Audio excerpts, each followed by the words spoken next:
how to load and use the Voigtlander Vito B.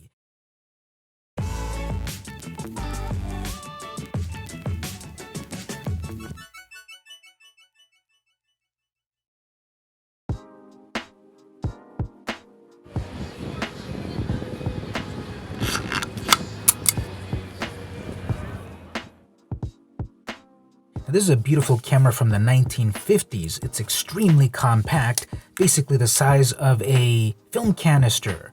And when you see these out in the wild, many people think that they don't work. And that's because they have a mechanism that they actually don't fire the shutter unless they're actually loaded with film.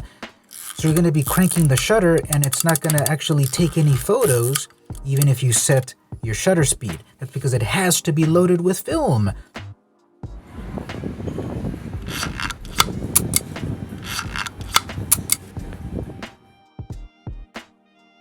So that's my number one tip right there. When testing this camera out, make sure it's got some film.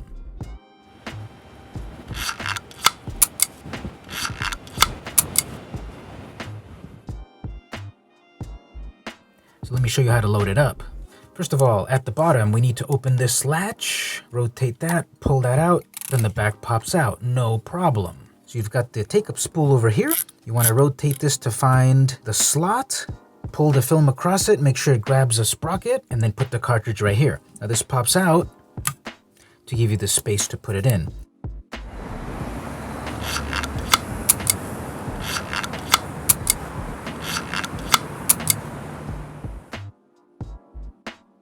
Now some people like to attach the film first, then stretch it out and put this cartridge here where it goes. And other people put the cartridge here first and then pull out the film. I've found that you get a little bit more film if you first load it up from the take-up spool outwards. It's a slightly more complicated that way, but you get a little bit more film. So insert there, some amount, hold on to it, put the cartridge here. Here's when you really want to have more than one hand. Take up any slack, find a sprocket hole there, and then close up the back.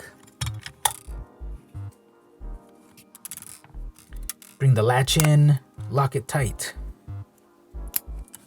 Now start cranking. If you don't see this turning, you're not doing it right. That turned, so I'm doing it right. Keep going. You heard that click. So it is detecting film. So it is firing the shutter. That's the number one mistake people make with this camera. They think that it doesn't work, but it needs film.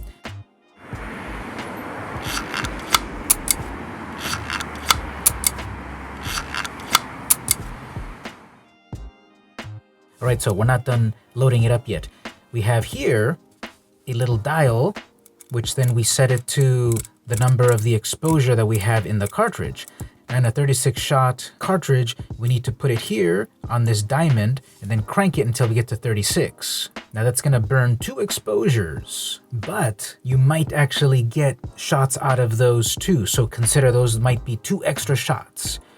All right, so we're at the diamond, crank it. I hear the snap.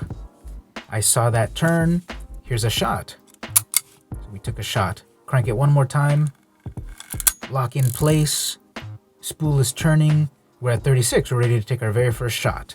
We've got our film loaded. We're ready to use the Voigtlander Vito B.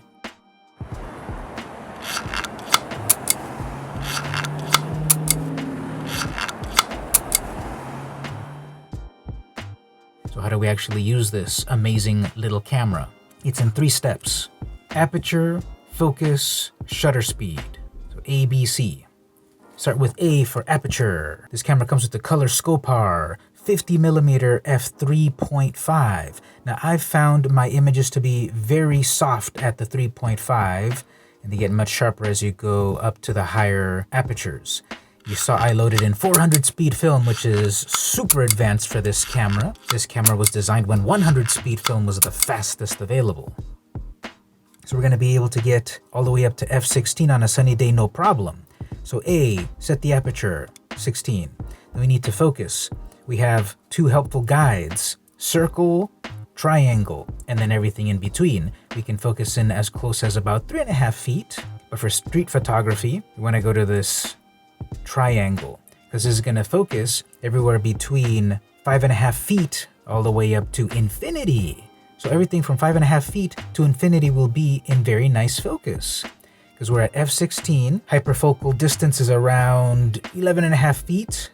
The most sharpest of everything will be at about 11.5 feet, and everything before and after will be in focus. And lastly, we set our shutter speeds. Now, this is very limited. It's only got 4 shutter speeds, and in the classic way of 25, 50, 100, and 200. Nowadays, this would be 1/30th of a second, 1/60th of a second, 1/125th of a second, and 1/250th of a second.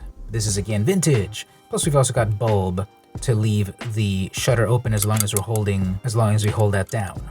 With this brand new modern 400 speed film, well, we're going to be at 1/200th of a second. So these are the perfect settings. f16, triangle focus, 1/200th of a second. You're ready to go.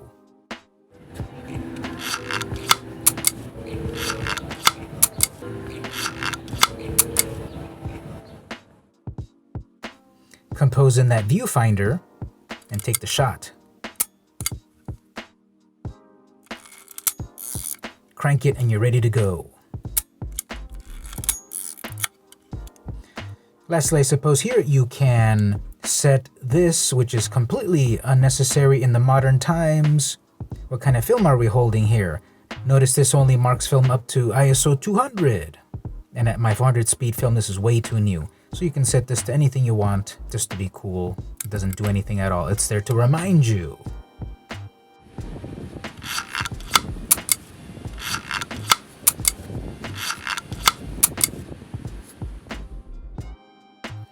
And so let's say we're at the end of our roll, 1 shot left, perfect.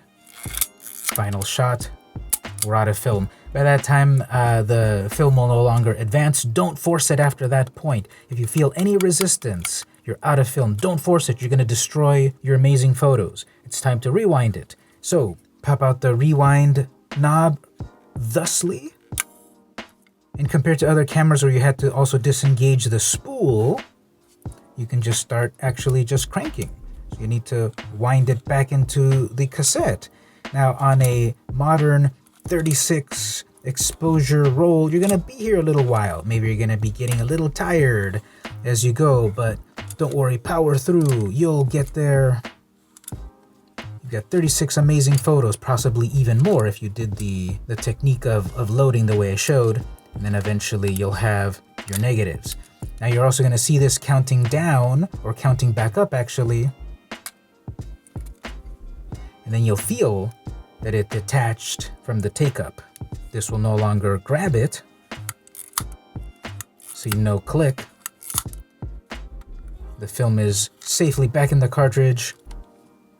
Bring that back down. Swing this around.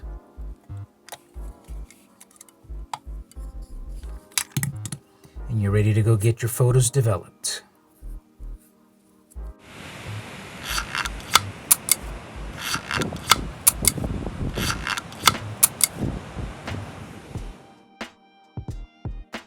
And that was how to use the Voigtlander Vito B, a classic vintage camera from the 50s that is still amazing nearly 70 years later.